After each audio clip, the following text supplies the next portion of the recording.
Please stand clear of the doors. Por favor, manténganse alejado de las puertas. The body of water that you see to the right of our forward motion is the Seven Seas Lagoon. The Seven Seas Lagoon is a man-made creation that took 3 years and the removal of millions of cubic yards of earth to complete.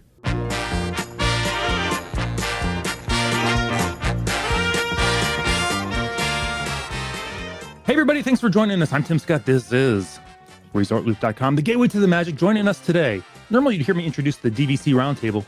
Today we're doing the Resort Loop Roundtable. We'll do some other Disney stories besides Disney Vacation Club. Joining me on the show, Mr. Joe Quattrochi. Tim, what's going on, man? Long time no talk. How have you been? I've been well. It's good to talk to the original Super Looper. Thanks again for having me on your show. Yeah, man. We just recorded Splits Days, talked about Disney's Contemporary Resort. Thank you for promoting out on Resort Loop's Facebook pages. We've got some great download numbers, which is awesome. And looking forward to having you on another future episode to talk about some other resorts and some other Disney resort news, which we love to do over there. So you name the time and place. I will be there. I loved it, man. Good stuff, man. Also joining us on the show, Mr. Brad Coates. Brad, how are you doing? I am doing great. Fresh off my trip to Disney World, so I'm feeling the magic. Oh, fantastic. Rebecca Toon could not join us. She just landed from an exciting trip. And Emily Hicks, she can't join us either. She's busy tonight, unfortunately. But we got the men's roundtable today. We're going to talk some Disney news. Right. Thank you. What could be more important than this? I don't know what Emily's doing, but sometimes Wi-Fi is expensive on the plane. Families, kids, whatever. Stuff. Come on. Okay, all that frilly stuff. Before we get in trouble with our families for saying that, Brad, why don't you kick us off? Oh, cool. Well, I had seen an article or saw a news report on something that was dear to my heart because I actually struck the magic while I was out there at Disney World. I had hooked into one of these softwares to try to get you those impossible reservations. And I got between 35 and 40 posts while I was there, and I was only there 3 days. I got at least 35 or 40 alerts going, there's a reservation. I would get on within 10, 15 seconds. And of the 35 to 40 tries, I never got Space 220 one time. I never did. I always was too late. So the last time I jumped on and I just decided, you know what, I'm going to ignore them and I'm just going to go look. Just the old fashioned way, go right on the page. And lo and behold, there was a Space 220 lounge available. So I snatched it real quick. And so I got the opportunity to go out and check out Space 220. Now, I didn't realize, but they just announced that the Space 220 restaurant has now added several new ingredients to the item. Now, for those of you that don't know about Space 220, it's a new restaurant in Epcot. It's a themed restaurant to allow you to dine in space after you travel light years through the skies via an intergalactic elevator. And that elevator, Joe has been there. He was talking about that elevator is really a cool experience. But you get into the elevator and you get the full sense that you're leaving the planet and you arrive on a different planet. You walk into a giant room with a glass globe and you can see the Earth from there. And it is quite the Centauri space station is where you're at. And it is quite the amazing experience. Now, too many times when you get the theme restaurants, right? You guys can probably go with me on this one. If it's a themed restaurant, the food is going to be so-so. Right. You usually get one or you get the other, but you don't always get both. I can honestly say, of course, I've only been there one time, so I'm certainly not an expert, but the one time was enough to tell me that's definitely one of the favorite meals I've ever had at Disney World. That was a really good meal, and so it was really excellent. Now, they had several menu items changed on the menu. Number one, they had 3 appetizers that they've added: seafood cannelloni rockets, which is shrimp, scallops, snapper, salmon, caviar, chives. And the next one was Neptuna tartare, which was a sushi grade yellowfin tuna. And then a roasted asparagus soup. And I can tell you why that wasn't on my plate, because it has a vegetable with 3 syllables, and those humans aren't supposed to eat. So asparagus, Brussels sprouts, cauliflower. See, these are the things that you green beans, corn. But anyway, now I can tell you though, as I was looking at this, I'm pretty sure the table next to me got the seafood cannellini rockets because of what's describing it. Their food was not only very tasty, but beautifully prepared and placed onto the table, and quite often with a real space theme to it. So now there's a new main course. Joe was looking at it and salivating a little bit. It's a tomahawk pork chop. Yeah. Yeah, slow roasted 16-ounce Niman Ranch pork chop with corn flan, succotash, and spiced applesauce. And I almost ordered that. That looks so good. I was kind of surprised, but because it was a pork chop, I was expecting it to be like an upcharge. They do have some items on there that you got to pay a little more for. Because anytime I see tomahawk, I think, okay, this thing's going to be huge. Right. And they're going to charge more, right? It's a pound. That's 16 ounces. Yeah. I've never seen any restaurant where I ordered a tomahawk anything and I didn't have to pay more. Right. But meat with a handle. Yeah, but it was just one of the items that you could pick on the choice of menus items. So for the pre-fee price. So, and then they're added a pan roasted swordfish chiappino. That looked good.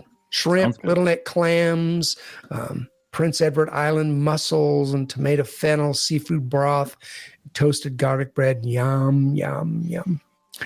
And then they had one new dessert item on the adult menu, which was a vanilla bean Greek yogurt parfait. The guy next to me got it. And so I actually got pictures of it. You know how us people are. We got to get a picture of all of our food. Yeah, right. So mine is usually after I've eaten 2 or 3 bites, and then I remember I forgot to take the picture. That's what I remember. Right. Yeah. But anyway, it looked incredible. And I asked him, and he said, yeah, it was really good, but it was almost like it was okay. But it looked incredible. And then they did add 2 new things to the kids menu, the Cosmic Cupcake, which is a vegan devil's food cake, topped with vanilla frosting and galactic sprinkles. And then a kids menu, Fruity Pebbles cereal rocket pop. Now, does that sound scary or what? Fruity Pebbles cereal rocket pop. So it was Fruity Pebbles, marshmallow, and chocolate on a chocolate rocket. So diabetes on a yeah, exactly. Yeah, there's a diabetic coma right there, just sitting right on the plate. So rocket fuel for kids. But I will say that was all of the items on the food. I had the filet mignon. That was excellent. And for those of you that may not know where it is right now, you can, like, if you go into the Space Lounge, the Space Lounge is literally, I kind of had this vision of it was a bar and a few tables that were back away from everything. But the truth is, the lounge tables reach right out to the rail, and right on the other side of the rail, there's tables down lower, and they're only like 2 tables, 2 or 3 wide with a walkway in between. That's the actual restaurant. Did you know that, Joe? All those tables that were up top, that's all Space Lounge. Space 220 Lounge. Yeah. So I was sitting literally at the rail. Wow. That's why it's so hard to get a reservation there. Yeah, exactly. Because there's not a lot of seats down below there for the restaurant part. And with the lounge, you could order the appetizer menu that's for the bar. But now, I don't think you could originally, but now for sure you can order the full menu. And that's what I did. I ordered $79.99, and you get to pick a entree, main menu item, and a dessert. And so only $79.99. Only $79.99. You paid for that elevator ride. That's a lot of money to burn that much fuel to go, what they say, 200,000 miles into space or so. I forget. 220 miles straight up. Yeah. It's like, I'm not buying it. But okay. Yeah, the one thing you got to be careful of in that restaurant, and my brother, we went there last summer, and he realized this when my niece and nephew got the drink order form. And they have a ton of different options for kids, like the specialty drinks, and they all come with different like cool names, this and that.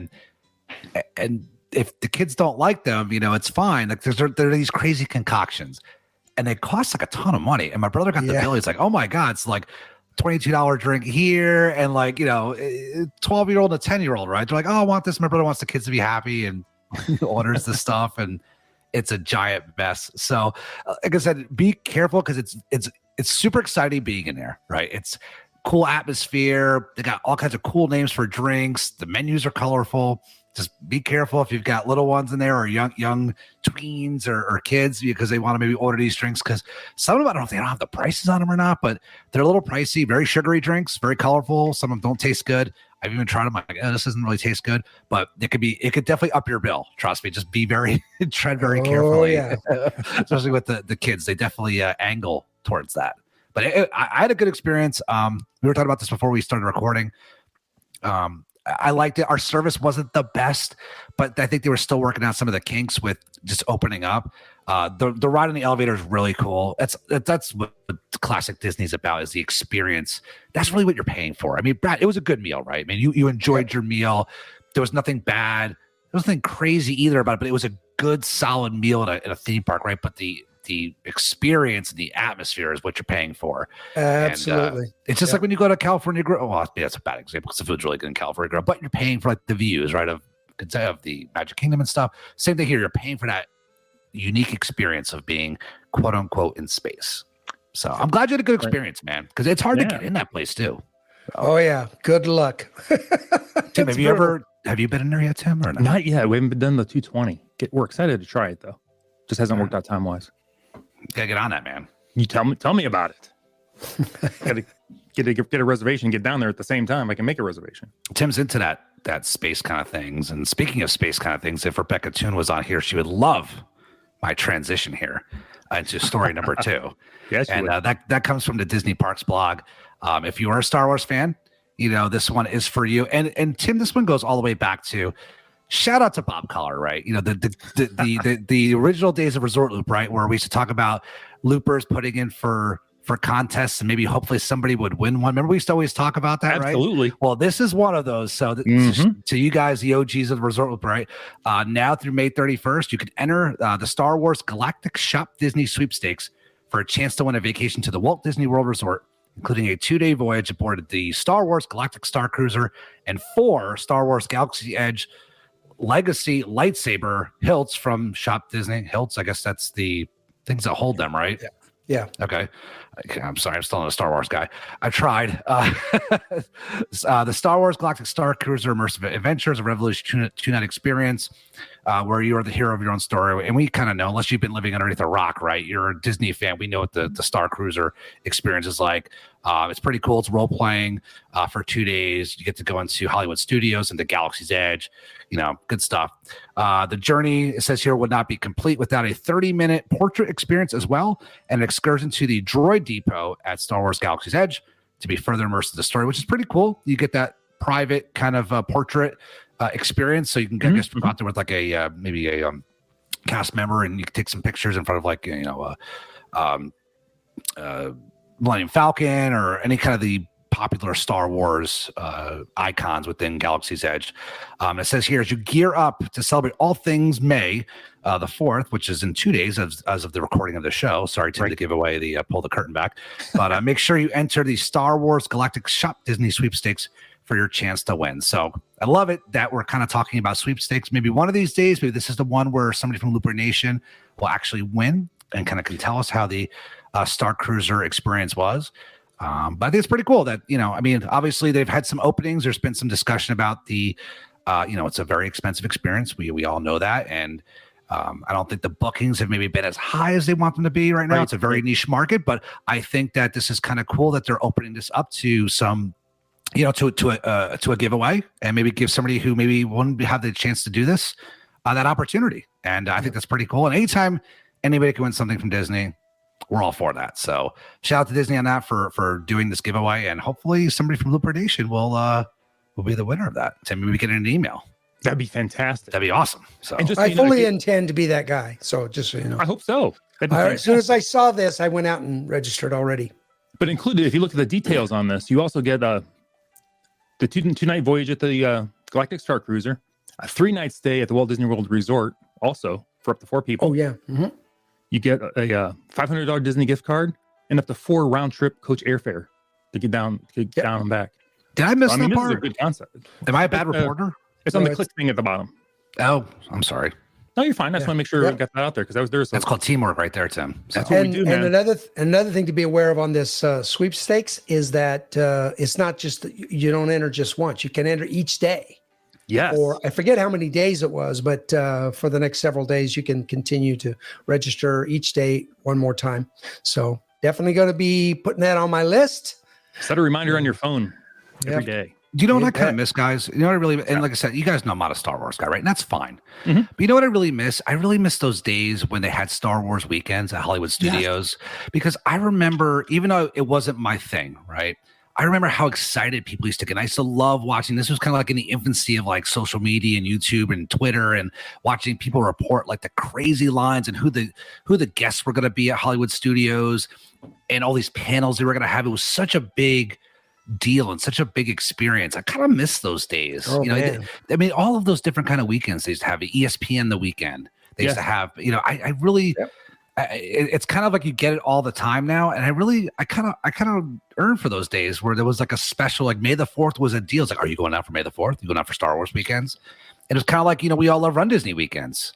And I kind of miss that a little bit. I was kind of thinking about that the other day, and somebody had brought it up. Like, I remember Star Wars weekends. Yes. Oh my God. Well, some of the Disney stuff they're taking, I think, too seriously. Like the whole Star Wars thing. I think they're very worried about harming the brand or some kind. Because a few weeks ago, I played for my daughter. Remember the hyperspace hoopla? Dancing. Vaguely familiar. The dancing Star Wars characters. The yeah. And they would all do synchronized dancing. My daughter thought that was the best thing ever. So she went back and she watched multiple years of this thing. Goes, this is fantastic. They need to keep doing this. My youngest daughter is a huge Star Wars geek. She loves Star Wars. So we just happened to be out there one year for her birthday on the weekend when they had the Star Wars weekend.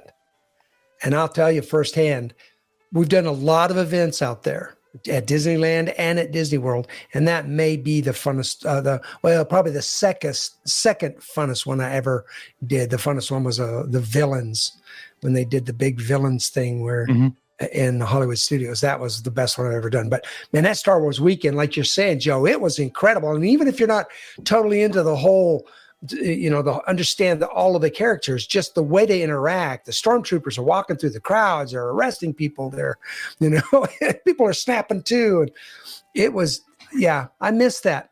Instead, now it's, we're going to, in June, be doing one of the after hours. We'll give you a few extra hours and you can eat 4,000 Mickey bars and go to the hospital with sugar coma. Upset tummy. Well, I'm going to say this, and this may be an unpopular opinion, Tim, and I'm sorry, I know it's your show, but I still think they should knock down the Galactic Starcruiser, get rid of it, and expand that property and build a ode to the original trilogy, 4, 5, 6, with like is that correct? Right, the original one. So you can have not only the newer Galaxy's Edge with the newer Disney trilogy, but you can also have the old school stuff, and you've got Star Wars for everybody, and you can actually travel from like one. I don't know how that would work time wise, the timeline, but even for me, I would think it's cool, like to see Andor and all those, because I really like the 4, 5, and 6. I got into those. That would be really cool. I mean, I don't know why they didn't start with those. I mean, I understand their thinking, but the group of people that you want to come visit the park right now are of that age where that was their trilogy. Yeah, they're the ones with all the money. Right. Exactly. They just had it in their head. They wanted to create a whole new world and get away from both of them, but I don't think it worked. Save a whole new world for the Little Mermaid. We still think it's 1, 2, 3, and the step off from that. So, but anyway. Right. All right. Well, that's for those of you that can't travel to space and Space 220 or go to Star Wars. Maybe you could catch a ship and go to sea. How about that? That wasn't a very good transition. Great transition, man. I love it. I appreciate that. So there's lots of cool things happening right now at Disney Cruise Line.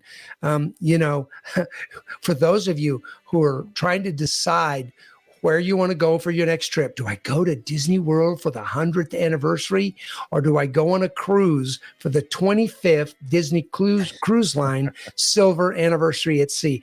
I say go for the second one because the first one's dumb. Okay, but that's just me.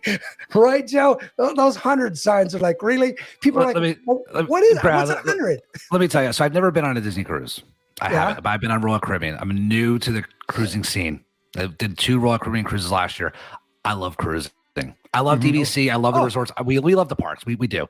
But cruising is awesome. Like, I mean, man. I can see why it's so popular. I can see why Disney is investing so much in these new ships. And I think that they'll do, and I know, Brad, you're going to get into the article, so I don't want to take too much of the steam away, but I definitely think that you're going to do a lot more for the 25th. If you had to choose between the two, they would definitely do a lot more for the 25th anniversary, the silver anniversary for DCL, rather than the 100th anniversary, which technically, I know in Walt Disney World, it's Epcot is like the epicenter for it, but it's really Disneyland is where they're kind of hosting the 100th. So it's really not even at Disney World. But this is a DCL article. I love cruising. I'm definitely a convert. So I'm going to let you run with the article here, but I would definitely shoot for the Disney Cruise Line. Yeah. The 100th is at all I saw at Disney World was signage. There's really, and merchandise. That's it. That's really all they're doing that I could tell. So, but anyway, I mean, I caught all of it. But anyway, back to cruising, because I'm with you. I've loved going to Disney World and Disneyland while my kids were growing up. We've done one thing in the parks every year of my 24-year-old's life, and it's been great. But I would much rather be at sea on a cruise ship than at Disney World. I'm just saying. I love cruising. And listen, I've been on. I'm getting ready to when we go on the. I just scheduled to be on the Resort Loop cruise. Yay! Yeah, because segues, slip that in there. If you don't know about it, go to ResortLoop.com. Join our cruise that we're going to all go out and spend some time together on the Disney Wish, the new ship. So come out and join us. But I just signed up for that, and I believe that makes number 10 for me. So that will make me. That'll make me whatever it is, golden. Now you're just bragging, dude. Yeah, yeah. However, it's tough to pull that off. Disney's great, and it's a great experience, but we know it's expensive. We know it's rough, but if you're a person who really prefers, like Joe said, he loves Royal Caribbean. I'm going to speak for Joe right now. He said he loves Royal because he loves more. It has a little bit more of the adult kind of an experience than Disney does, and it does. I've been on casino, the comedy shows, the adult comedy shows. But for those that don't like those things or do those things, Disney Cruise is just that family friendly, even for adults. The rooms look sick. The rooms absolutely look sick on the Disney ships. Like that new Disney Wish is going to be incredible. You get what you pay for. That's the one thing. Like Disney cruises are expensive. We all know that. Both of you guys are in the industry, but the rooms look sick. I mean, they look really good. I mean, it's hard to. I mean, I can only base it off of my limited experience on Royal. But at the same time, man, like the ships look amazing. I keep saying not saying boat, Tim, right? I don't want to say boat. The ships in their fleet look absolutely amazing. I mean, that's why they have. It's funny that you guys have both experienced this. They say when a Disney ship pulls into port, people stop and look. And I've had multiple people say it's. I mean, there's just something that separates them, and I think the other cruise line that's maybe doing that is Virgin Cruises a little bit. I think because their ships are looking, they look a little different, right? You know, and there's not many of them. It's a boutique line like Disney is, but it's like when a Disney ship pulls in the port, doesn't matter if it's in Alaska or if it's in Europe or in the Bahamas, people stop and look. And they're just curious about it. And and the first time I'll tell you guys this story, I thought it was really cool. For being a Disney fan, right? I didn't realize this, but my second cruise, we left Port Canaveral, and we had the Disney ship it left before us, so we were kind of following it out. But I didn't realize that when it honks the horn, it does the was it when you wish upon a star? That I thought that was really cool. Just little things like that. The little attention to detail is pretty cool. So I've actually been in port one time and it was who was it? A Carnival ship? But they got in a horn war. Don't ever get in a horn war with a Disney Cruise Line ship, because it isn't just that one song they have. They have like 5 or 6, and then they do their same horn again, and then Disney does a different one. They do their same horn again. Disney does a different one. And even the people on their ship are starting to go, we're terrible. Yeah, Disney, we like yours. Mutiny. I can't believe I can't believe it's been 25 years, Brad. I mean, so like, what are they doing for? Are they doing anything different for 25 years, or? So a lot of it's, typical anniversary. They're going to do some special food items, sweet treats, and things that'll be available on the ships, specifically themed towards it. Of course, a lot of it's going to be about making money. So they're going to add new treats. They're going to add a lot of merchandise there. One thing I did notice, though, that was kind of cool, is that once you've cruised, your first time, you don't get anything, but on your second cruise, you're considered silver, and at silver you will get a gift inside of your cabin. But it sounds like, and then when you get to gold, you get supposedly a different. I don't know if it's a different gift, but and you go up. Mm-hmm. With the silver anniversary, it sounds like. Did you read that, Tim? It sounded like they're giving a special gift in each cabin for people that are on the silver cruise. So an art lithograph, something like that. Yeah. So they're adding that. There's some new entertainment on the ship that's going to be different specifically for the silver anniversary. There's a captain's reception and the shimmering seas soiree. That's a mouthful. That's a lot of S's. That's a lot of S's. A lot of alliteration. And they're doing some pretty cool stuff. There's going to be a lot of decorating, and so a lot of little features. It sounds like they're even going to be doing some different things on Castaway Cay, which is kind of cool. Yeah. So they'll deck it out real well, and then through this, since we're mentioning that, they're launching. I just mentioned about the tiers. They're actually at the same time as this is launching. They're launching their brand new ultimate tier. For Castaway Club. I'm getting ready to go on my 10th cruise, which will get me to, what did I say? It's gold and platinum. Is it platinum? Is it silver, gold, platinum, new level? I think. Yeah, and then there's a new level. After 25 Disney cruises, you go to pearl level. Yes. And I think, and I'm going to go through it all. I go to Disney Cruise Line. If you're interested in that, you'll see, they'll give you a lot more details on it. I did see where it noted that they were giving a complimentary dinner at Palo, but that's actually given at the platinum level. So I'm wondering if there's something different about that. Anyway. Brad, do they have special lounges for like certain levels on DCL cruises? Like if you're Pearl, like that's a new level. Like, but to me, if you were like Pearl level, there should be a separate area just for like you guys. Oh, I couldn't agree. They should be. You're right. There's concierge lounges if you're saying concierge, but I'm not aware of a different. I don't think there's special gatherings, but there's no lounge. Like they'll have a captain's dinner that's only for platinum level, and then of course Pearl. That's actually pretty cool, though. That's a big. Listen, if you're a captain of a cruise ship, that's a big deal. Yeah, like you're responsible for 10,000 people. It's like, so to have dinner with them is pretty cool. Yeah, 10,000 people in $1 billion vehicle. Exactly. Yeah. So they do perk some things up. Unfortunately, all the cruise lines, Royals the same way, Carnival, Norwegian. I've cruised them all. They've gotten really away from they used to do such really cool things for you to be a committed customer, and now you move up and it's just not much. I think they've tried to minimize the cost to get more people to go. I don't know what the reasoning is, but there's just not a lot of fancy things, but there are some perks. And so, but yeah, there's no lounge specifically for them that I know of. Just curious. But anyway, it's going to be pretty cool. I didn't notice. Did you see the date when that was going to launch?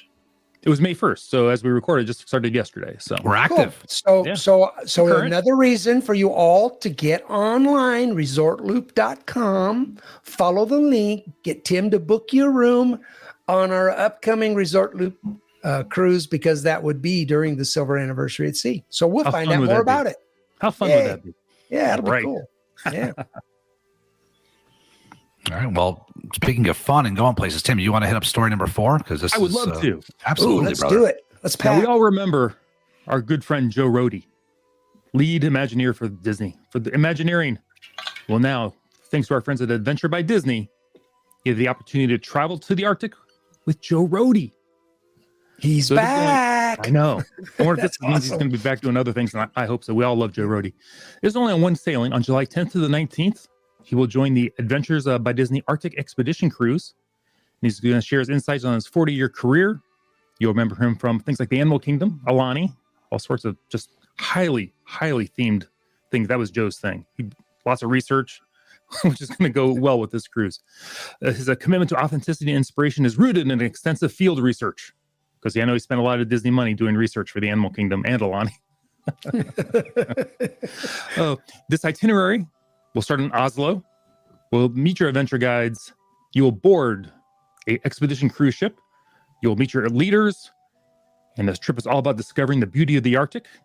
Joe Rohde will share his sessions from his illustrious career, including his passion for conservation and nature.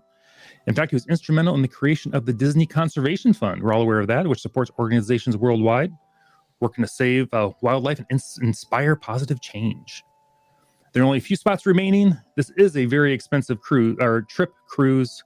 Don't make no mistake about it. I mean, there's a comma with 2 digits in front of it for most of these. Yeah. Cruises. There's ABD and then there's Joe Rohde with ABD. But these adventures by Disney expeditions are very small. So if you want to set some one-on-one time with Joe Rohde, there's a good chance you'd have some time to ask him some questions, get some good pictures. If I had the money, I'd definitely love to do the cruise, and I'd love to see Joe Rohde. Tim, this is the problem I have with this actual cruise, is you're going to be in an amazing, you're going to be up in Norway and in Port Oslo. You're going to be in an amazing place. I would just want to sit there and just listen to Joe Rohde tell stories. Right. Talk to me about his career, about designing Alani, about the conservation. I would just want to sit there and just listen. Like I'd rather almost do this in the same size group. Put me at like a 4 seasons somewhere, because like I would not want to be on a beautiful ship in an amazing country. I would just want to be focused on listening to Joe Rohde somewhere, like just listening to just having that intimate experience. You know what I'm saying? Like listening to one of the most famous Imagineers of all time. Right, exactly. You know what I'm saying? I would be like torn, be like, do I go outside and see what's going on, or I want to go talk to Joe Rohde some more? Like I would be like torn. What do I do here? Well, this is a 9-day cruise, and the cruise isn't like a massive cruise ship. It's more of a smaller expedition cruise ship. They're a small ship. So I got to think you're going to run into Joe Rohde in the lounge a few times, and just sit back and, Mr. Rohde, come here, some of that earring of yours. Tim, it's going to like cocktails, and now you're going to turn into like 8-hour sessions with Joe Rohde, like just hearing war stories. I mean, you're never going to experience anything else. You're just going to be like, I don't know, man. It would be crazy. That would be worth every penny. Oh my God. I mean, I, as a resort geek, would just want to talk to him about Alani and Animal Kingdom Lodge. Absolutely. Yeah. Like, I just want to talk about resorts. Just tell me about the resorts, like your inspirations for them. Like, what was the construction process, like the design process? Where were your inspirations? I know some of the stuff's already documented, right? But hearing it from the horse's mouth, like, it would be amazing, I want to hear, tell me something about Eisner. Tell me something about Iger. Tell me something about Chase. Oh, never mind. You didn't make it that far. But, he's got deep stories that I'm sure we would all be like, now this all makes sense. So anyway, if you're going to going with Joe Rohde and you want to go on this cruise, contact Brad or myself. We'd be happy to help you out. And just in case, I don't know if you guys remember, but he actually has already done one of these. Where I was not aware. But it was specifically to South Africa.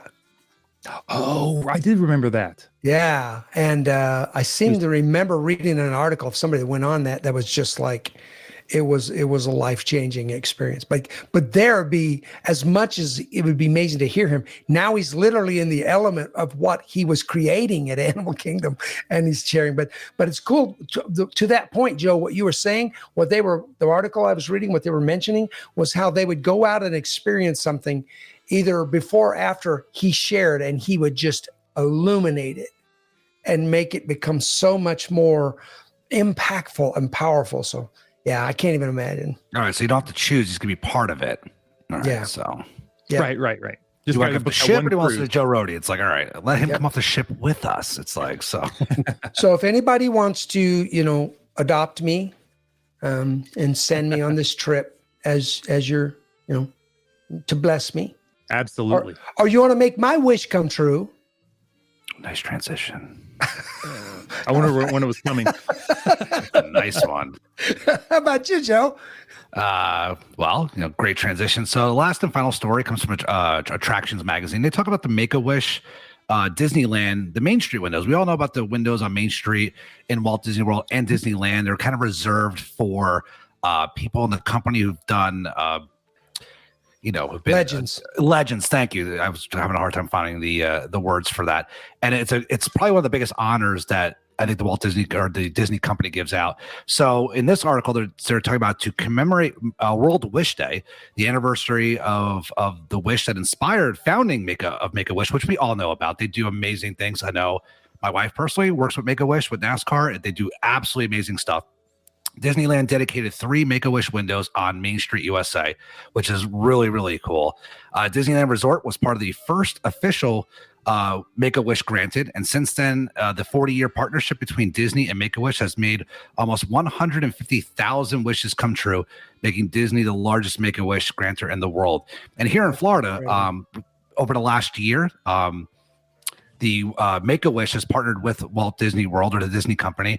And so if you want to have the Walt Disney World license plates here in the state of Florida, your yearly fee to have the specialty plate actually goes towards Make-A-Wish. A lot of the specialty plates go towards charities. Like, for example, if you were to get the NASCAR plate in Florida, that goes towards the NASCAR Foundation. So a portion of the proceeds go towards those charities. So Make-A-Wish is definitely involved even here in the state of Florida with the license plate program, which is really cool. A quote here says, since we began partnering with Make-A-Wish in 1980, wish granting has been in our DNA, said Disneyland Resort President Ken Potrock.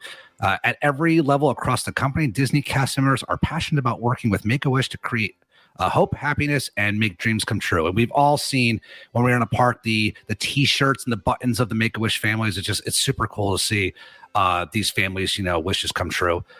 The window dedication ceremony was attended by Chairman of Disney Parks, Experiences, and Products, Josh D'Amaro, Make-A-Wish America President and CEO Leslie Motter, and Disneyland Resort President Ken Potrock, along with the moms of the 2 Wish kids who were being honored that day.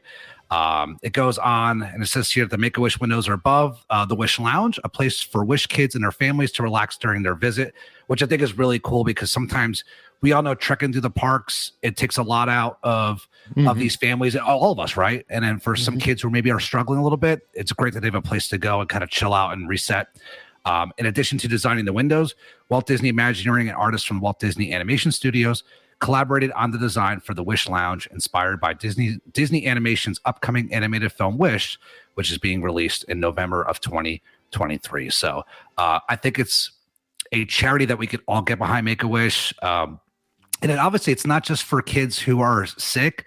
There's kids who've actually overcome things that get wishes granted. So it's not just like kids that are ill and maybe this is like their last hurrah, but there are kids who've overcome some crazy things, overcome cancer or whatever else kind of, there's a whole bunch of criteria, right? It qualifies for it.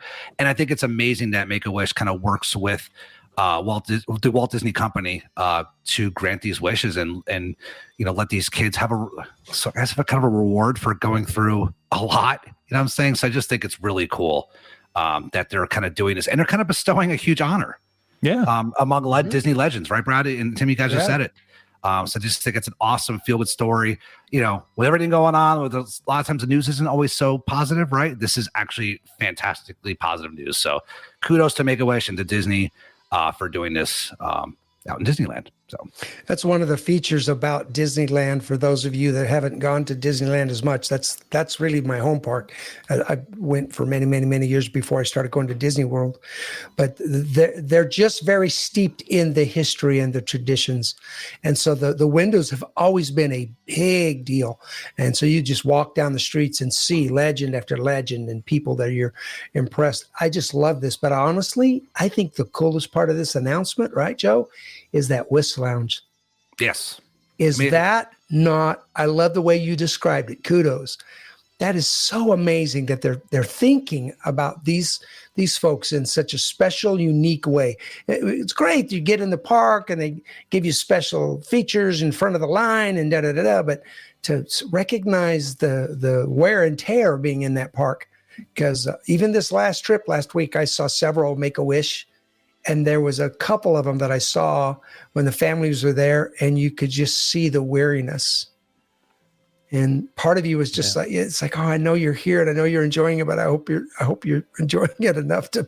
They just looked like they were done, and it was like, oh man. Oh. It's something you can't buy. So it's something you can't buy, something you can't book at the 180-day mark. It's just specifically for them. Yep. And I think that's great. Great job, Disney. Great job. Yeah. And so if I could just say one thing. Everybody here at Resort Loop, you and Bob, and for years, you guys have always been so supportive of charity. Yes.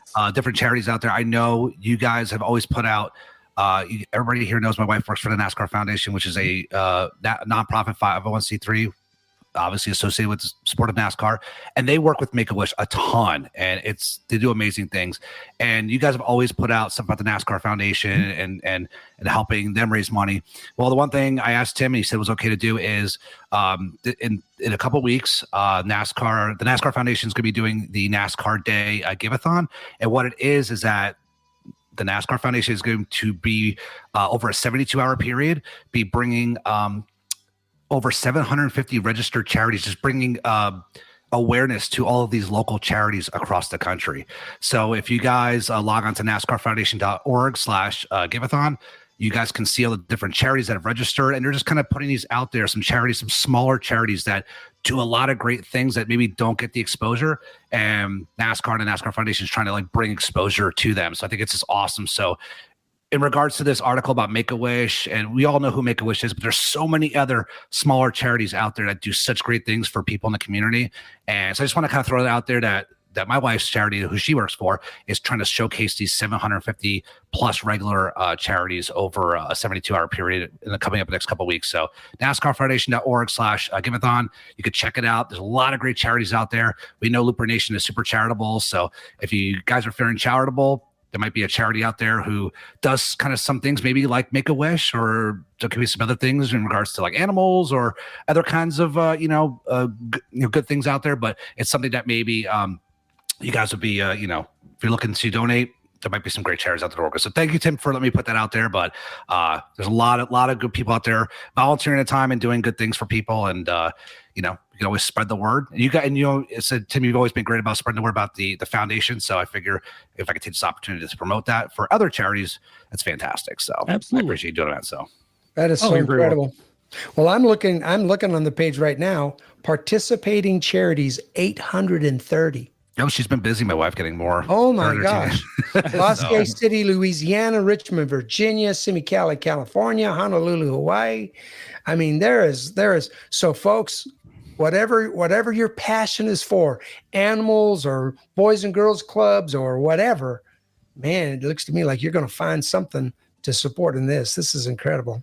I'm definitely going to take a look at this. Awesome. Thank you, guys. I appreciate that. And they do too as well. So I'm sure all the 830 plus charities do as well. So that's awesome. So.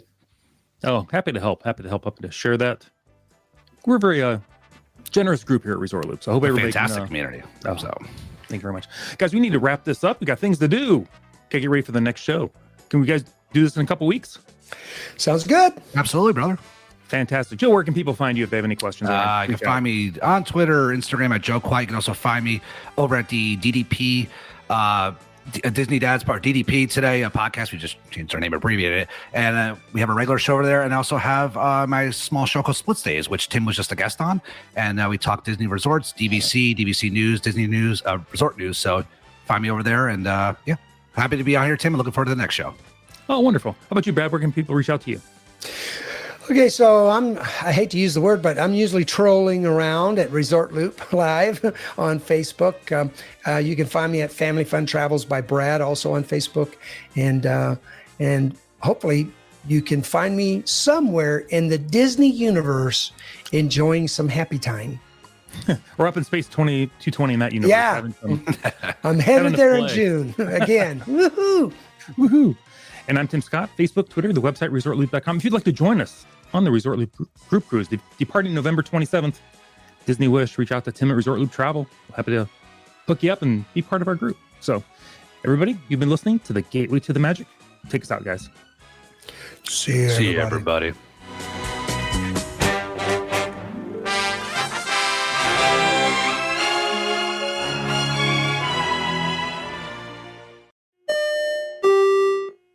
Vacation memories will stay with you and your family for a lifetime. The Resort Loop Travel Group was created with this in mind. Our fee-free services will relieve you of the stress and confusion of finding and booking the best vacation at the best price. After booking, we will continue to monitor for ways to save you even more on your vacation. We will check for any upcoming packages and discounts to save you as many vacation dollars as possible. Resort Loop Travel Group, gateway to your magical vacation memories. Get a quote, or for more information, visit ResortLoopTravelGroup.com. ResortLoop.com.